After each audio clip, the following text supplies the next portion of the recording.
It is the end of October, and frankly, after the month we've had, we kind of just feel like dancing. No, really, that's what we're going to talk about right now, dancing, specifically ballet. Welcome to The Eagle. I'm your host, Jessica Marshall. When Marcellus Harper co-founded the Collage Dance Conservatory in Memphis in 2009, the program had one student. They studied ballet in a rented room at a church.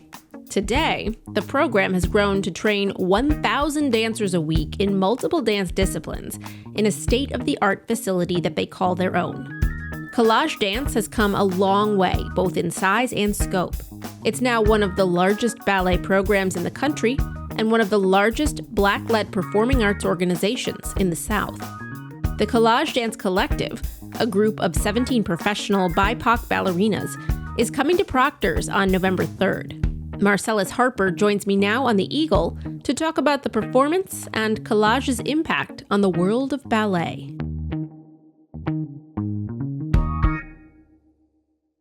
I was reading about a recent performance of Their Eyes Were Watching God, and I wondered if you could talk more about putting that together and some of the other stories that you have been telling in recent years. Yes, I think part of the reason why the art form that classical ballet has struggled to diversify and engage new audiences is that the canon of works, it's pretty Eurocentric, and it doesn't really, there's no diversity in the canon. Mm-hmm. And so, you have ballets that, typically center European protagonists and tell European-based stories. And so our goal is to try to expand that canon. So how do we use the classical vernacular and the classical vocabulary to tell new stories and to tell stories from communities of color? Their Eyes Were Watching God was we thought a perfect story to kind of, number one, it's a novel that is widely celebrated. It's, about this Black woman, Janie, this Black protagonist who's trying to find her inner voice and find herself through 3 marriages and finding her voice through this journey. And so we felt it lent itself very well to a ballet. You have a story that, people know, so there's an entry point. Mm-hmm. And now instead of, a Black company, trying to do a ballet whose character or whose story was never, created with them in mind, really can attach to these characters and really bring them to life. And people who are in the audience who look like the dancers on stage and who relate to these stories have a fuller and more emotionally connected experience. Are there any other stories that you're working on or that you would really love to explore to kind of translate into a ballet? Absolutely. There's some other stories that we're considering. We have a ballet called Rise that we do. It's a neoclassical work choreographed by Kevin Thomas.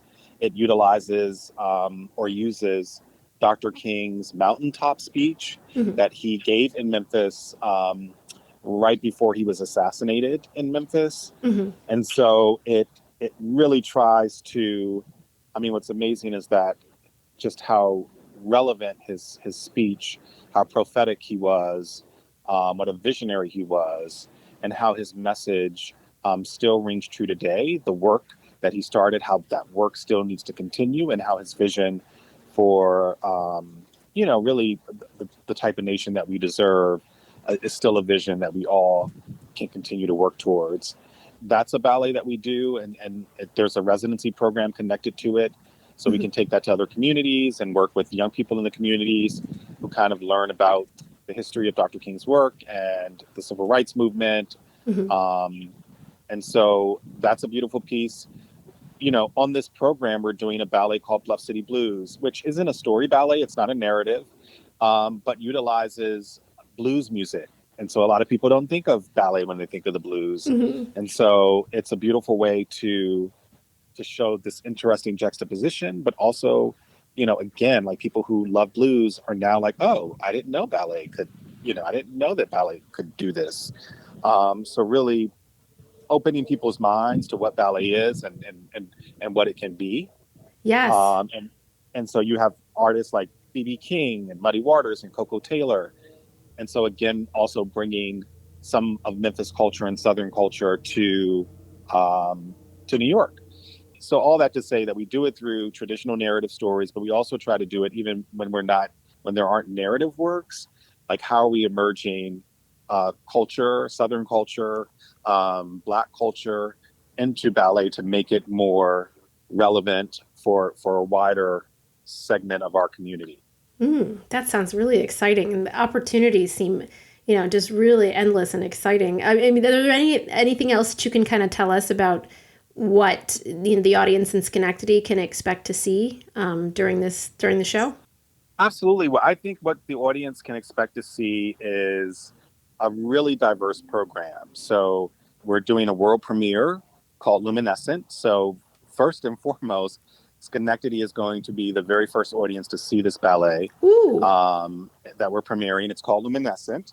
Mm-hmm. It is choreographed by Miami-based choreographer Durante Verzola, who is an amazing emerging choreographic voice.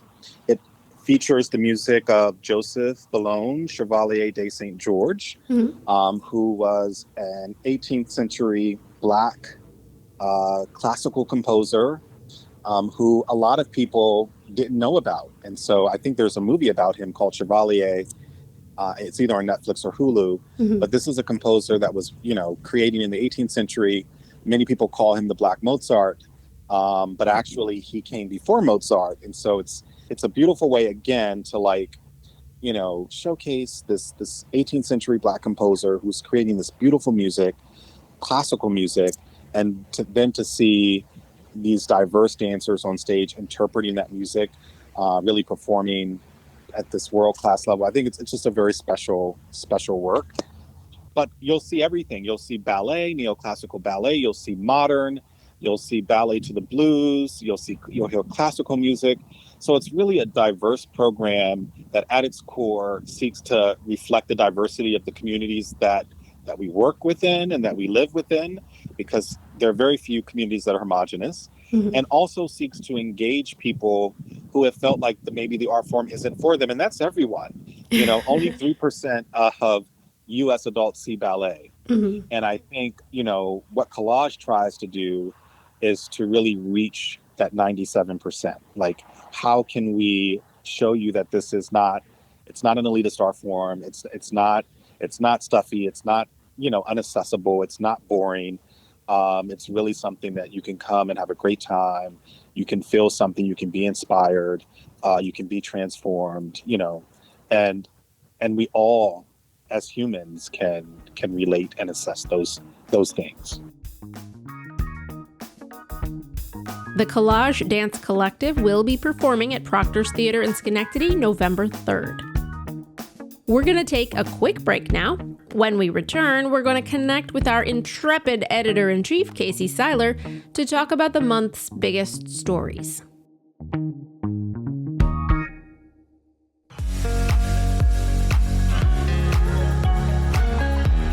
If you're enjoying this podcast, take advantage of all the Times Union has to offer and support our efforts to bring you award-winning journalism by becoming a Times Union subscriber today. Go to timesunion.com/subscribe.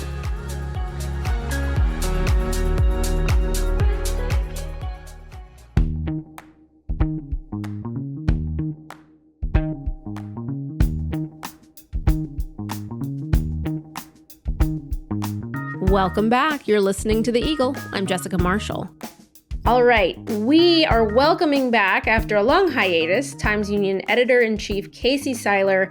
I wanted to talk to you particularly now for this episode because the month of October 2023 has been, let's just say, unusual, I guess, or unusually high volume of really, really intense stories that required a lot of work, for lack of a better term. Can you tell us why this month was so intense? Well, a lot of things, especially in the first 2 weeks of the month, a lot of big stories either occurred or sort of came to a head. I would point directly to certainly the biggest one and the most intense for the newsroom was the abduction, literally on I believe it was the last night of September, of a 9-year-old girl. I think everybody in the region is well aware of it, from Moreau Lake State Park, missing for 48 hours, and then a dramatic arrest and, thank heavens, rescue of the child, resulting in many stories about the way that the investigation was handled, as well as just a remarkable and disturbing investigation by Brendan Lyons that connected the alleged perpetrator in the abduction to the disappearances and the murders, as it emerged, of 2 young women 2 decades ago. Those stories, that week of coverage of the abduction and the aftermath, drove our website to really historic traffic. And the great thing there is that it was based on really sound and really deeply reported journalism by many, many people on our staff, dressed out with all the information, all the maps that readers needed to make sense of this story. I am very pleased that in consultation with my colleagues, we made the decision very quickly to stop using the name of the young victim and to stop using and indeed to take down her photo. Why did we make that decision? Because we had the best reasons in the world to put her photo out to the world and obviously include her name when she was missing. You want her photo to be out there in case anybody spots her anywhere. But immediately after the victim was rescued, she then becomes a crime victim. And as noted, in general, we do not identify victims of crime. That, of course, is not always possible to do. Some victims are very, very high profile. But that goes double when we're talking about a minor. And the bottom line is that kid who has been through a terrible trauma deserves as much as possible to not grow up in the shadow of it. And every time her name is used, every time her photo is used, it chips away at that kid's ability to lead as normal a life as she can after something this terrible. I think it was an easy call. It did not take a lot of discussion. Definitely visit timesunion.com to see our coverage. And we did talk about it on a previous episode of this podcast. So there's a lot more information there. But I do want to move on to another kind of major global story. I think it doesn't really need much of an introduction at this point. But whenever there are major global, say, catastrophes or wars or just major events, we make a really good effort to localize, right? And to see how that impacts the folks in the capital region. So can you talk a little bit about how we did that with the situation in Israel and Gaza? We began looking for the local angles on the terror attacks that were carried out by Hamas. I think we're talking a little bit more than 3 weeks ago now, pretty much immediately after they occurred. And of course, that involved reaching out to families in the capital region who have relatives in Israel or in Gaza, as well as, the many connections between upstate New York, whether it's Jewish communities, advocacy efforts, certainly governmental efforts to assist Israel. There was a very moving kind of show of support at a local synagogue that Steve Hughes attended. We had a great first-person essay that ran in our opinion pages by Alan Abbey, who's a former business reporter and editor, I believe, at the Times Union, who's been living in Jerusalem for I think more than 2 decades now, talking about what the initial few days of the crisis was like for him.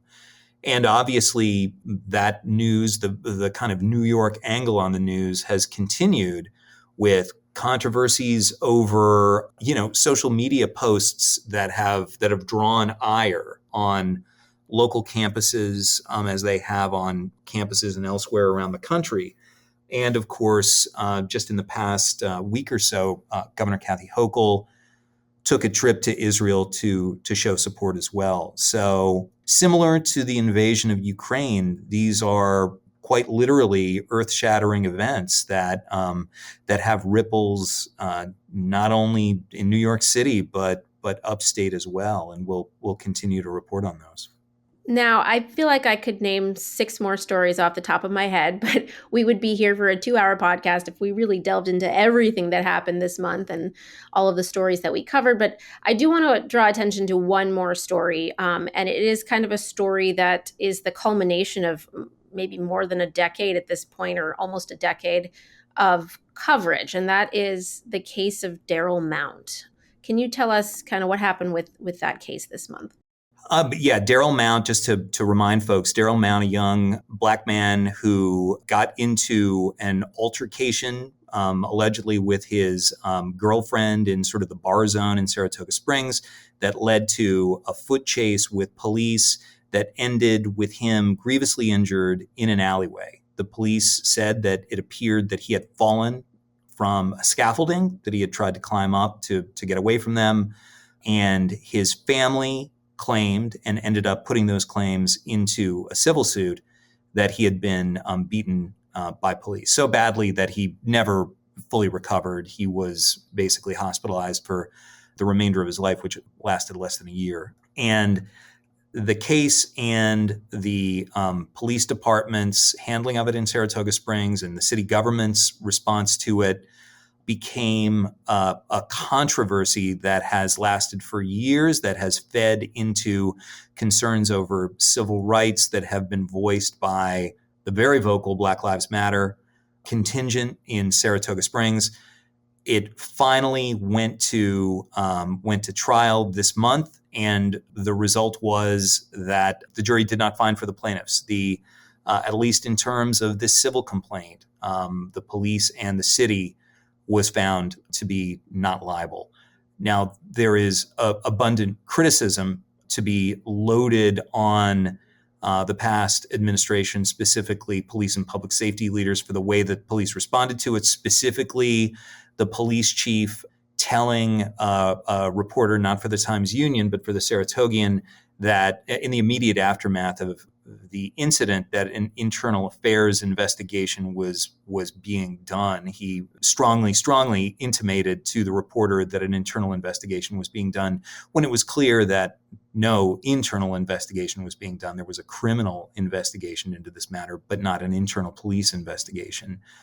That obviously was a significant misstep that helped contribute to the sort of fog of distrust in some sectors of the community surrounding this case. And I'm sure that fog of distrust will continue despite the resolution of this civil trial. But it definitely is a major milestone in this specific case. Yes, and again, head over to timesunion.com to read up on that and the other stories that we talked about, which are all heavy, intense stories. So before we go, I want to kind of, maybe attempt to end on a light note and just kind of ask, it's been pretty bleak, but is there anything we can look forward to, with our coverage, with what we're doing at the Times-Union in November and as we enter the holiday season? Yeah, I think we can, specifically what we can look forward to is, right around Thanksgiving, readers will see the Give section. A lot of reporters are working on that section right now. Every year, Gary Hahn, our outstanding managing editor for features and sports and special publications, works to pull together this kind of anthology of stories on what a group of nonprofits in our region are doing. This section, of course, is meant not only to highlight their good work, but to encourage people as the year ends to remember these organizations and other worthy nonprofits in our region in their giving. The problems that many of these organizations deal with are dire, homelessness, hunger, endemic poverty. The work that they do and the reminder that there are organizations out there working to make our communities more prosperous, more safe, more of ease for people who do not at times lead lives of ease. It's always a good read and journalism worth celebrating. And definitely something to look forward to. All right, Casey, we'll let you get back to work, and we will check back in with you again on this podcast in the future. Thanks, Jess. As always, to hear more about all of the stories that we discuss on this podcast, plus a whole lot of other fantastic coverage that we do, head on over to timesunion.com or check us out on any of our social channels. Okay, that's it for this week. I'm Jessica Marshall. The Eagle is a production of the Times Union. It's produced and edited by me with help from the Times Union digital team and the newsroom. Special thanks this week to Casey Seiler for contributing to this episode.